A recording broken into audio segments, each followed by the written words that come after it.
Do you want to feel heard? Do you want to be understood? Well, the first step is to hear someone else and to understand them. Hi, my name is Claudia Brown Coulter with Brownie Culture. I'm a divorce mediator and I help you create a customized divorce so that you can uncouple consciously and respectfully. Today, we're talking about listening. Now, if you're like most people, or if you're like me, you always want people to listen to you. You always want to be heard and understood. It's validating. It feels so good, but it doesn't always happen. So this video is really not about the other person because we can't control them. This video is about us, what we can do, what we can control about ourselves. The fact is, people mirror behavior. So if you mirror active listening and really hearing what people are saying, they're going to mirror it back to you unless they're like totally cooking off the wall. But you keep, and now if you're watching this channel and you're like, I'm going through a divorce or I'm breaking up with someone, they are off the wall. Okay, I hear you. But the more you try it, the better it'll get. And if you end up negotiating or mediating your breakup, your divorce, your parenting plan, these skills are golden for mediation. So I want you to know them. Okay, so these are some things you should do to show that you are listening.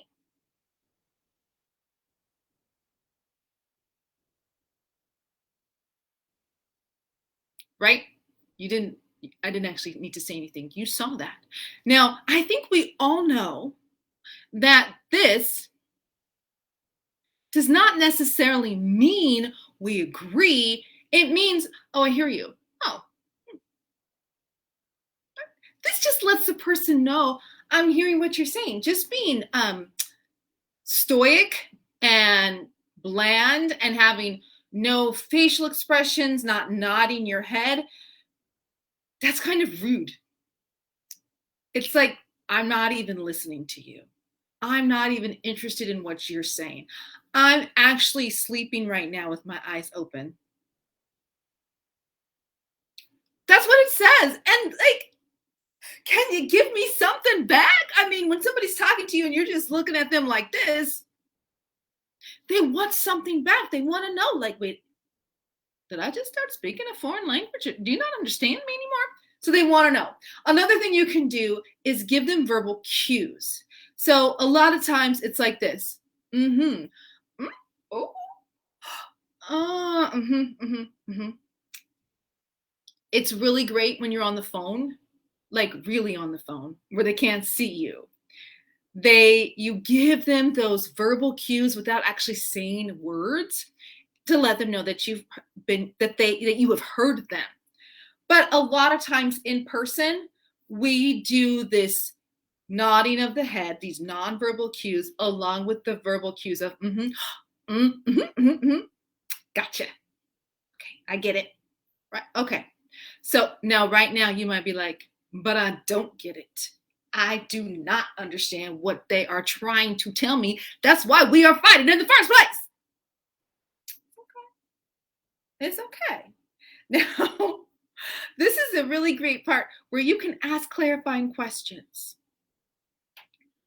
Excuse me. I missed that part. Could you say that again? Did you really mean to say that the kids should only ever drink chocolate milk all day long? Did I misunderstand that? Oh, okay. So when you can ask clarifying questions like that because you probably really need some answers. It lets the other person know that you're listening to them, and it gives them an opportunity to become a better communicator so that you guys aren't getting your wires crossed and you're not getting mad and angry for no reason. That means there are reasons to get mad and angry. Totally, totally. But there are some things where especially when we've been in a relationship, we're really close to someone, we get mad and angry. over misunderstanding. So clarifying questions will help you not misunderstand.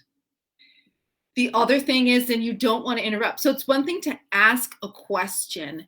It's another thing to cut them off, butt in, and tell your side. This is not the time for it. This requires this. Well, let me clarify that. That doesn't take a lot of self-control. Keeping those lips closed takes a ton of self-control. And so this is what, when I'm in a heated conversation, look, I'm taking a deep breath over an imaginary conversation. When I am in a heated conversation and I just want to be like, you are out of your effing mind. You are crazy. You are nuts. That's not who I am. Who do you think you are? And I just want to go off on them. That is for the next step. So these two go hand in hand. If you do this one, it'll help you not interrupt. And that's just take notes. You can have like a sticky note and a pen or a little thing of paper and just take notes. Because when they say something, you're like, what? Oh, I know they did not just sideways accuse me of doing something that is totally out of my character. That is when we want to just butt ourselves in. You just write it down. Okay, they made an accusation that I did X, Y, and Z. You just write it down. You don't write it down to throw it away. You write it down so that this becomes your memory and you can keep listening.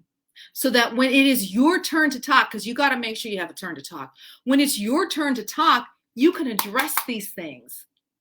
You can be like, that's actually, I'm just making a note that I didn't actually tell you to go F yourself, and I definitely didn't email you that.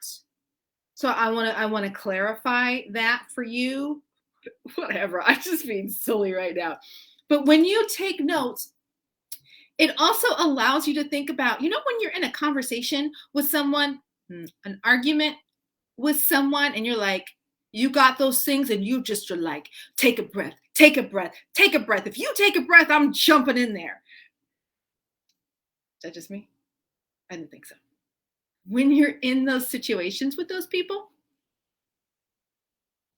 this will allow you to get those other thoughts out of your head, those retorts, those rebuttals, those things you want to say, you have them written down so you don't forget it. Because if you're in an argument with someone who tends to be high conflict, they might weave all over the place and like it's adventures and missing the point. And they do that on purpose. So you want to take notes for your own sanity. And then you begin to converse. You have your side that you're sharing. You're sharing your side of the story, your opinions about how things should happen. And the thing that normal respectful people do, is they will mirror you. Now, if they don't, if they begin to interrupt, that's when you can politely say, I did not interrupt you when you were speaking. Please allow me to finish. Now, Claudia, in one of her finer moments, would have been like, so when you gonna be done? And why am I telling you this? Because we all exhibit bad behavior at times. We are not always our best, especially when we're having intimate relationship issues. It happens.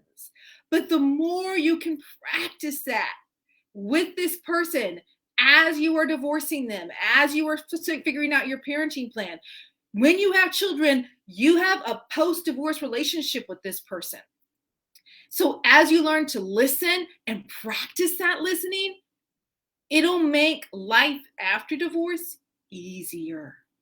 So even if you don't get it right the first time, who cares? You got it better than the last time, right? And that's all you can do, is just get better a little bit every single day. That is all you can do. And you should be proud of yourself. You should take delight in the fact that you have have been working on a skill that you can feel proud about yourself. You can walk away from that conversation and be like, so-and-so was a total jerk, but I'm proud of the way I acted.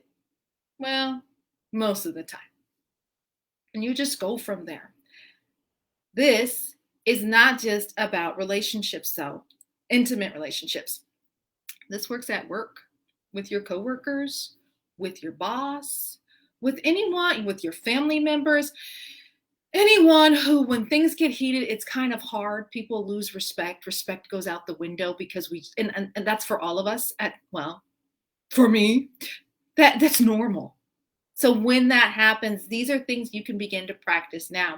And I would say practice with a friend where there's low stakes. The other thing is, as you're preparing to mediate, as you're preparing to really try to come to terms and agreement on certain things for your future lives apart, this would be a really good thing to do, is to have a friend who knows your soon-to-be ex really well. And then you can role play with them. So if they know your soon-to-be ex, you can be you, and they can be your soon-to-be ex, and they can insult and deflect and do whatever your soon-to-be ex normally does.